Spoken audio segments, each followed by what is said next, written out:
Hello and welcome. It's yours truly, Brian Earl here, coming to you from Christmas Past headquarters in sunny San Mateo, California. I hope wherever you are in the world that you are happy and healthy and that you've got the Christmas spirit just like I do every day, and so does my guest as well. Let's give a nice warm welcome to Marcus in Niagara Falls, New York. Hi, Marcus. Thanks for joining. Hi. How you doing, Brian? Doing very well, and I know that you are here to play a game of Christmas trivia. This is Christmas Trivia, the Classic Movies Edition. So Christmas would be nothing without the movies we know and love and return to every year, but how keen an eye for the finer details do Christmas movie aficionados have? We're going to put Marcus's Christmas spirit and movie knowledge to the test in this game of Christmas Trivia. Now, Marcus, I know that you happened to have been an extra in a Christmas movie, is that right? Yeah, one made-for-TV Christmas movie. It was on the Ion channel. I'm not sure if it's on other channels in other people's markets, but for me, it was an Ion. And what makes for a good Christmas movie, would you say? Uh, Snow.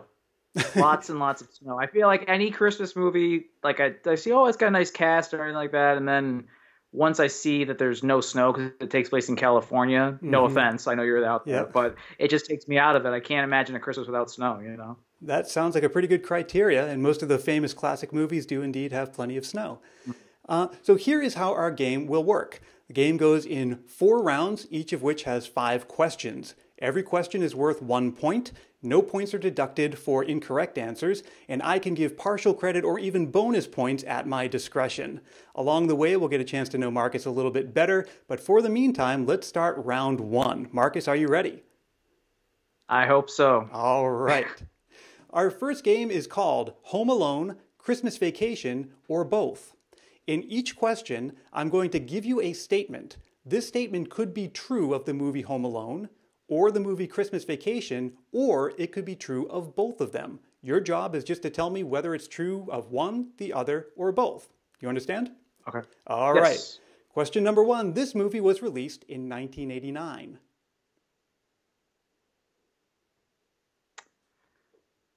True for Vacation? That's correct. 1 point for Marcus. Okay. Question number 2 takes place in the Chicago area.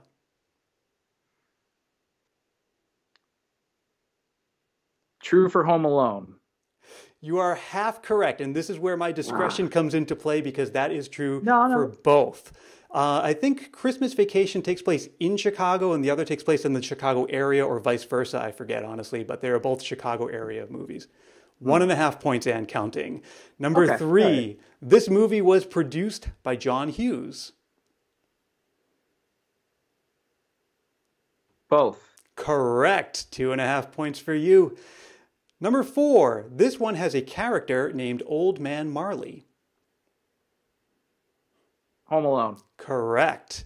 And finally for this round, this movie held the title of the highest grossing live-action comedy until 2011. Home Alone. Correct. For a bonus point, do you remember or do you happen to know what movie unseated Home Alone as the highest grossing live-action comedy movie? 2011, you said? Yep. I'm not going to waste your time. No, I don't. You're going to be appalled by the correct answer. It was The Hangover. You know what? That was going to be my guess, but I didn't want to be wrong. I didn't think 2011 just sounded wrong for that. That's why I didn't say it. Didn't sound right either, and if it's going to be unseated by anything, that does not sound right like the right movie for it. Anyway, that is round 1 down. The score is, I believe you have 3.5 points. That sounds right. Okay, sure. Don't worry, We're recording all this so we can look at it later on. Okay, so I understand that you have an unusual distinction in that you are a former competitive eater. Can you tell me a little about that?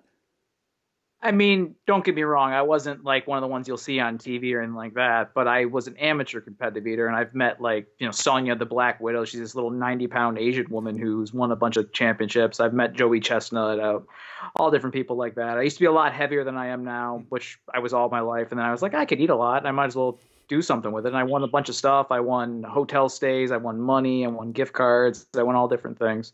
And then I decided, I should probably stop doing this and get healthy. So I dropped about 80 pounds. Good for you. What kind of things did you eat? Whatever they put in front of me, really. I never did a hot dog contest because I know that most of those you have to eat the bun too, and I knew that would fill me up pretty Hmm. quick. Probably the most impressive thing I did was something that's local to my area. It's just a couple guys, they put together this big barbecue called the Meat Destroyer. Hmm. And what they do, they start the barbecue at noon and it goes till about 8 p.m. And everybody who's competing, they keep weighing their plates, and whoever eats the most meat, not anything else on the plate, but just meat, is the Meat Destroyer for that year. And Hmm. I don't think they've done it in a couple of years. I think I was the last one, or maybe the second to last one, and they just stopped doing it. But I showed up and I won, and I was pretty full afterwards. I won a hotel stay in one of like I think 6 different cities around the country I got to Okay. choose from, and yeah, So if a you were bunch of to other things enter, too. if you could enter a Christmas themed eating contest, what would be your food of choice if it were up to you? You're putting me on the spot there. Oh, that's tough. Probably Christmas cookies. Christmas, very good answer. I mean, I know there's a lot of carbs in there, but I could put them away, but quick enough that I would eat a lot before the carbs caught up with me, I think. Uh-huh. Well, 'Cause I know when I go to my Christmas parties, I always pick at the food the entire night, and then I end up having a stomach ache by the end of it. So, well, I'm yeah. probably the one person who would choose fruitcake for that answer. I can eat as much fruitcake as you'll put in front of me. I know haters gonna hate, but I don't care. I love fruitcake and I don't care who knows it. And as a matter of fact, sneak preview, those of you who listen to the podcast, I'm doing a whole episode about fruitcake for the 2018 season. But let's go. In your honor, I'll bring a fruitcake to my aunt's house on Christmas Eve, Oh, I along with whatever I appreciate actually that. cook. And I'd love to see a photo too. We'll share that on the Okay. website and social media. Are you ready for another I actually round? don't know if I've ever had fruitcake before. Really? I'm not sure if I have or have not because I've always heard it's so terrible. I don't think I ever tried it. So I might have to try it now. You know, that is a common theme. And that's one of the things I touch on in the podcast episode, where I think it's more Right. fashionable or people assume they're not going to like it just because so many people don't, that a lot of people just know they're supposed to hate it, but they've never tried it for themselves. Right, right. How do you like your fruitcake? Do you like to dunk it in milk or something silly like that, Nope, or nope, just just straight up fruitcake? straight up. The old one, I like the ones that are cured with alcohol, even though that was from the days where you needed something like that to as a preservative, and now Right, it's right. more like a flavor or part of the tradition. But yeah, that's my favorite kind. Okay. All right, so in lieu of a piece of fruitcake, I'm going to give you another round of Christmas trivia. Are you ready?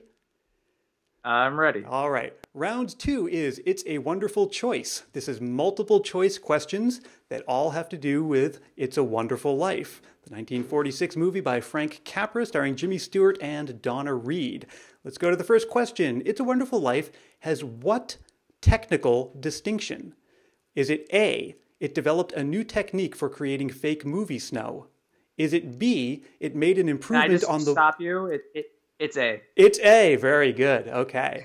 Now, for the benefit of everybody else, the other options were they made an Sorry. improvement to the waterproof camera, or it contained the largest number of child actors.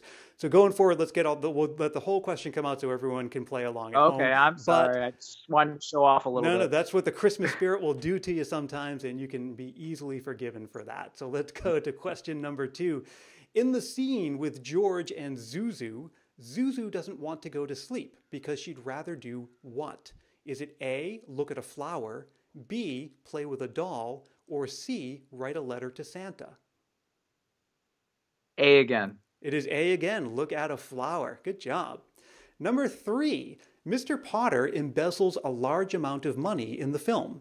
Was that amount A, $5,000, B, $8,000, or C, $12,000? I want to say 5,000. You want to, but you would be more correct if you said 8,000. Right. And Okay. let's see, you can still redeem yourself. I'll still give you a point if you can tell me within $10,000, how much is $8,000 in today's money? No idea. Okay. No idea. For the record, it is $108,000, so a lot of money.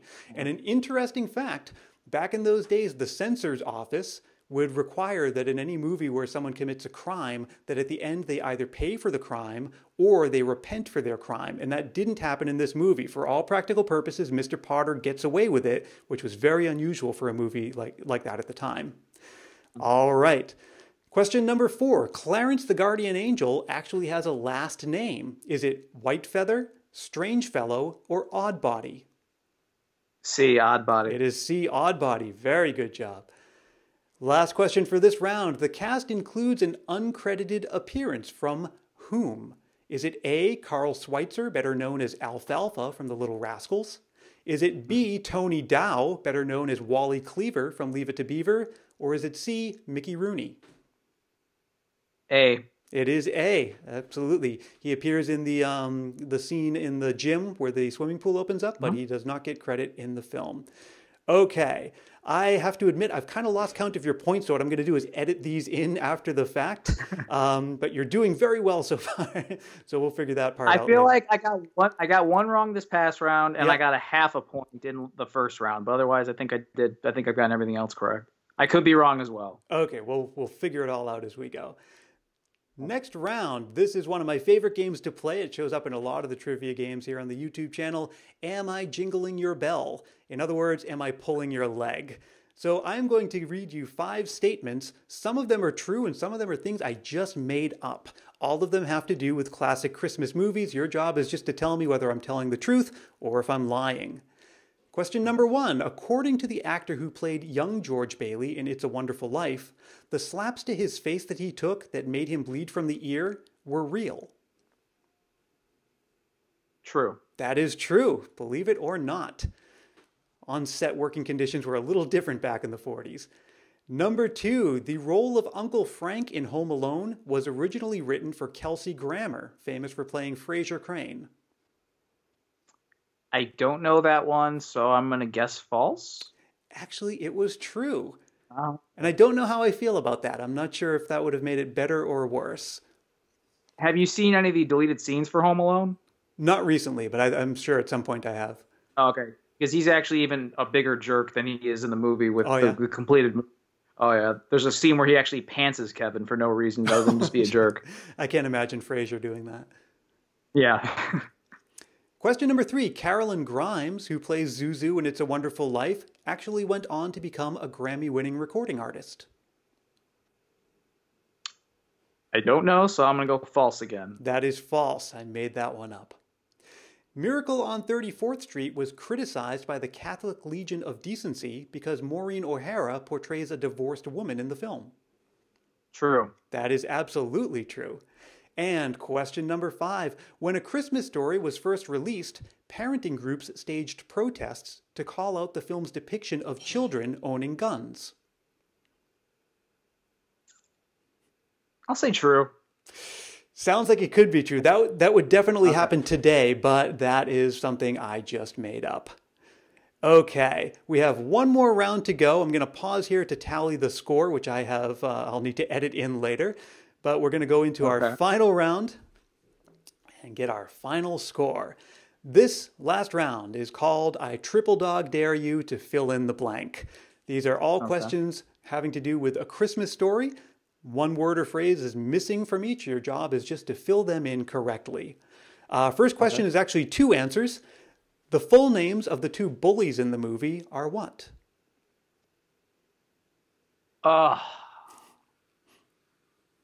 Do I get partial credit for knowing one of them? Of course. All right. Scut, not Scott, Scut Correct. Farkas, and I don't remember his little lackey's name. The correct answer for there was Grover Dill. Okay. And Scut, no word on what it was short for. I don't know. It sounds like the kind of name that would be short for something, but I don't know what that is. Okay. Question number 2. The movie is based on a series of 3 short stories, which originally were published in what men's magazine?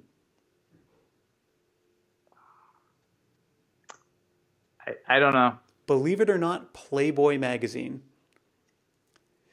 Question number 3. Ralphie gets a decoder ring by being part of Little Orphan Annie's fan club. What is the name of that fan club?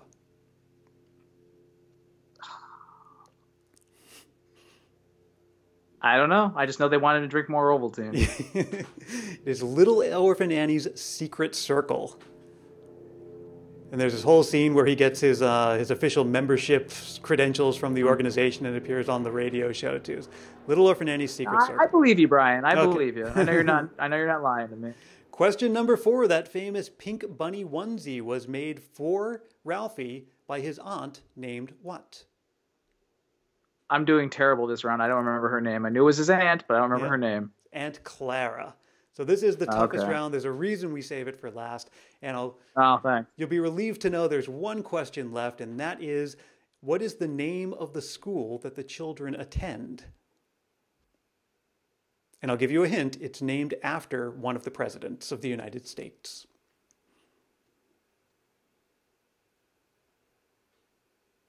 I don't know, and there's too many presidents for me to even throw a guess out there. The correct answer was Warren G. Harding. Okay. Okay. So that does it. Again, we're going to have to go back and post and figure out what your final score was. But so far, you're the first one in this series. You have the score to beat.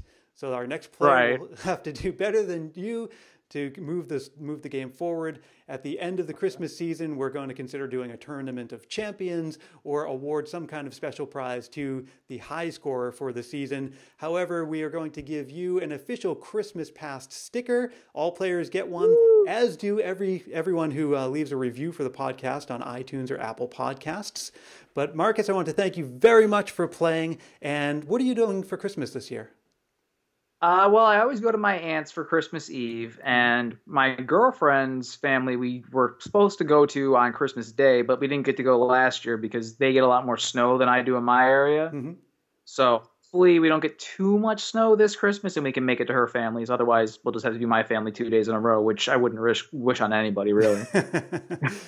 Well, thank you so much for playing. I hope you had fun, and I hope you at home had fun watching too. If you would like to play this game, by all means, get in touch with me here on the YouTube channel or write me at christmaspastpodcast@gmail.com. And who knows, maybe someday soon I can put your Christmas spirit to the test. Thanks so much. Have a great day.